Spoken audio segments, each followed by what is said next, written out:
göz, könlümün vurgun gözü.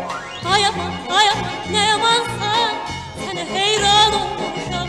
Ay aman, ay aman, can amansan, sana kurban olmuşam.